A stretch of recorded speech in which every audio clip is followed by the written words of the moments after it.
الا بذکر اللہ تطمئن القلوب، دلوں کا سکون چاہیے، اپنی زبانوں پہ اپنے رب کا نام لینا شروع ہو۔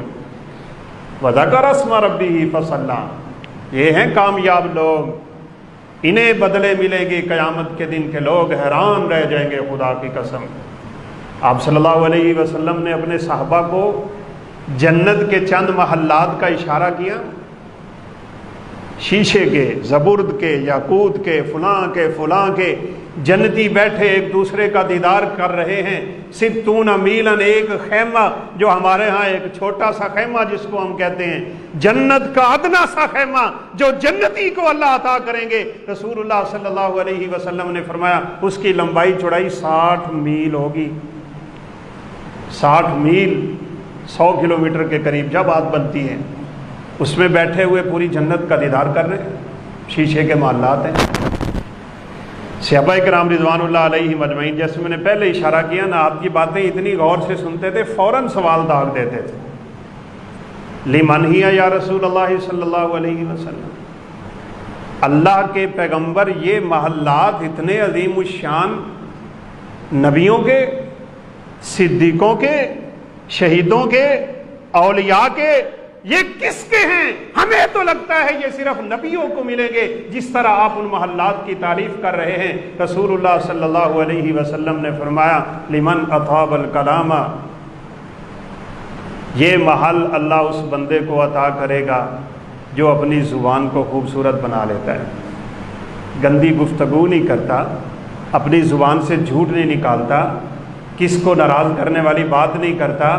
اپنی زبان کو برے الفاظ سے پاک رکھتا ہے۔ لمن اطاب الکلام، جس کی کلام عمدہ ہو جاتی ہے، وصلی باللیل والناس نیام، لوگ سو رہے ہیں مزے کی نیند اور یہ اپنے رب کے سامنے اٹھ کے کھڑا ہو گیا ہے۔ یہ ان لوگوں کی صفات ہیں جو یہ محلات پائیں گے۔ اور یہ حدیث جس کی طرف میں اشارہ کر رہا تھا وہ تو کمال حدیث ہے، آپ نے سنی ہوئی ہوگی یقیناً۔ آپ صلی اللہ علیہ وسلم نے جب کہا نا اپنے صحابہ سے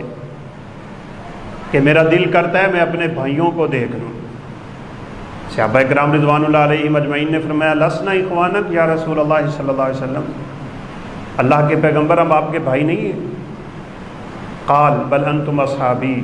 و اخوانی الذین لم یأتوا بعد، تم میرے صحابہ ہو اور میں اپنے جن بھائیوں کا تذکرہ اور اشارہ کر رہا ہوں وہ ابھی دنیا میں نہیں آئے۔ حالت ایمان میں جس کو اللہ کے پیغمبر کا دیدار ہو گیا وہ تو ہو گیا صحابی، اس کے مقام کو کون پہنچے، اس کے مرتبے کو کون جانے، اس کی اس لحظہ جو سعادت والا اسے حاصل ہوا تھا، اللہ کے پیغمبر کے دیدار والا، امتی کی ساری زندگی کی عبادت، رب کعبہ کی قسم اٹھا کے کہتا ہوں اس لمحے کا مقابلہ نہیں کر سکتی جس لمحے میں اس نے پیغمبر کا دیدار کیا تھا۔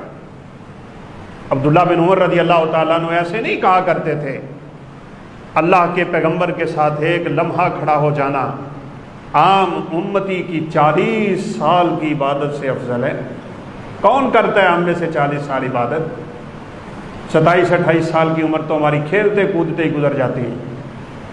بچپن میں گزری، پھر کھیل کود میں گزری، کرکٹ کے میدانوں میں گزری، ہمیں کھیل کود سے فرصت نہ ملی،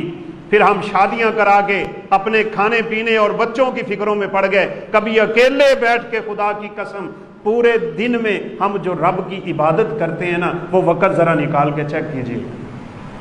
24 گھنٹے میں کتنا وقت رب کی عبادت میں گزارتا ہوں، اور پھر اس حساب سے دیکھنا ہمارے مہینے کا ٹائم کتنا ہے، ہمارے سال کا کتنا ٹائم ہے۔ ہمیں لگتا ہے کہ ناقص علم کے مطابق 60 سال میں اگر مسلسل عبادت کا وقت نکالا جائے نا وہ صرف 3 سے 4 سال بنتا ہے، باقی تو ہم دنیا کے دھندے میں پھنسے رہتے ہیں۔ لیکن وہ رب غفور، وہ رحیم، وہ بخشنہار، وہ ہم پہ بڑا مہربان۔ رسول اللہ صلی اللہ علیہ وسلم نے اسی لیے فرما دیا تھا میرے صحابہ جو عمل کر رہے ہیں نا، میرے امتی اس کا 10واں حصہ بھی کر لیں گے اللہ ان کو کامیاب کر دے۔ اگر وہی شرطیں آج ہم تک ہوتی نا ہم نہ کامیاب ہو سکتے ہوتے۔ الآن خفف اللہ عنکم، اب اللہ تعالیٰ تمہاری کمزوریاں بھانپ چکا ہے، نرمی نرمی شریعت میں دیتا ہے، احکام بدل دیتا ہے، اللہ فضیلتیں بڑھا دیتا ہے۔ اور رسول اللہ صلی اللہ علیہ وسلم کی وہ حدیث یاد آ رہی ہے، طوبیٰ لمن رآنی وطوبیٰ 7 مرات لمن لم یرنی وآمن بی۔ مجھے دیکھ کے جو ایمان لاتا ہے میں اسے ایک خوشخبری دے رہا ہوں، اور جو بنا دیکھے ایمان لاتا ہے میں اسے مجھے نیک انسان